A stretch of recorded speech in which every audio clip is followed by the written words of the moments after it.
Blood hadn't even reached my coffee yet when I found the fence. Brand new, iron, humming with electricity, and slicing straight through my grazing pasture. My cows stood confused, snorting and mooing at the unfamiliar barrier.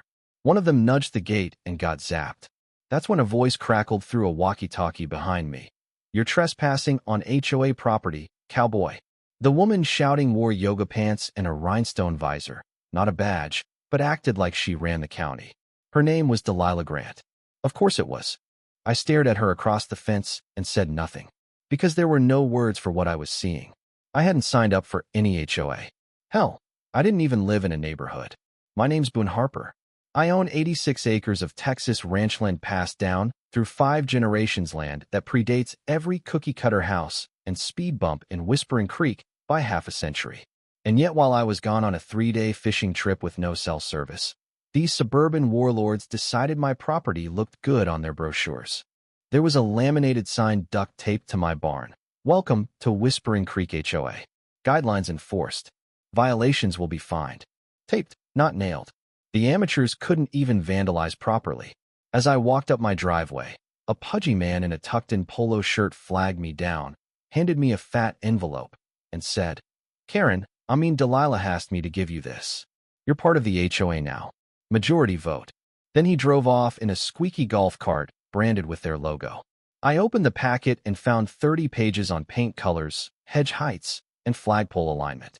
They thought they'd won because they printed a map and held a vote I was never invited to. Delilah later arrived, walked straight onto my porch like she paid the mortgage, snapping photos with her iPad. "You'll need to remove that windmill," she said without looking at me. "And your livestock are zoned incorrectly. Expect a warning." I laughed so hard I nearly choked. Then I asked if she had a map. She proudly showed me a digital monstrosity drawn in something that looked suspiciously like Microsoft Paint. They claimed to have found a 40-year-old document redefining parcel boundaries and held a vote to absorb my land for uniform development. The kicker? Delilah herself voted against it. "I knew you'd be difficult," she said with a wink. "But democracy wins." I looked her dead in the eyes and said, "Ma'am, this ain't democracy. This is trespassing." By the next morning, they'd fenced off my entire southern pasture. There was a digital lock on my barn gate and a pamphlet taped to the chicken coop warning of noise violations. I called the sheriff. He said it was a civil matter. Uncle Hank, my lawyer, wouldn't be back from his hunting trip until Monday. Meanwhile, Delilah was giving HOA tours on my hayfield, telling couples there'd be a dog park and a shared orchard space soon. That's when I stopped playing defense. What they didn't know was that the land wasn't just mine. It was held in a trust my grandfather set up decades ago. And that trust also held the land beneath their precious HOA clubhouse, their walking trails, and several of the homes. They hadn't fenced off my ranch. They'd fenced themselves into a trap. I brought in a survey crew, not the cheap kind, and they staked every legal inch with orange flags and GPS tags. When those markers popped up in their flower beds and office parking lot, chaos hit. Delilah sent teenage compliance officers with clipboards to photograph my rooster. Flyers went out about community enhancements, featuring renderings of pools and meditation zones right on my orchard. Still, I waited. I wanted her to believe she was winning. That's when she showed up with a construction crew and hard hat, ready to break ground on her fantasy pool. I asked the foreman if he'd seen the deed. He hadn't, so I handed him mine. He turned pale. "Ma'am," he told her, "this land belongs to Harper Land Trust." Delilah's face froze. She tried to argue, but the dates were clear, updated, notarized, and legal. The crew packed up and left. She sent me a gold-trimmed letter accusing me of community engagement obstruction. I framed it and hung it in the outhouse. But I wasn't done. I sent certified eviction notices to every HOA facility sitting on trust land. They had 7 days to vacate or renegotiate. The panic was instant. Residents who once cheered her began showing up at my front gate, shocked to learn their community center was built on borrowed dirt. I didn't answer at first. Let the panic spread. Then came the fencing mine this time. 10-foot-high industrial steel, camera-lined, with locked gates and bold signage. Private property.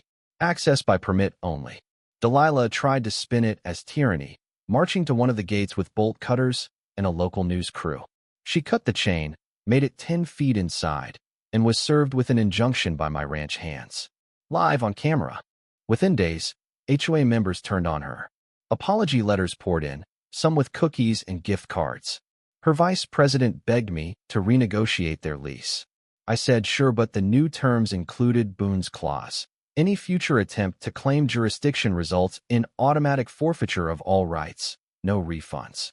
Delilah tried one last emergency vote to redraw land boundaries. It failed. Their lease expired. I reclaimed their office, helped her former board members carry out folding chairs and fake plants. No one mentioned her name. Eventually, she sold her house quietly. No goodbyes, just a moving van and an empty driveway. I took her original demand letter and hung it in the office I set up in their old clubhouse. Not as a trophy, but as a warning.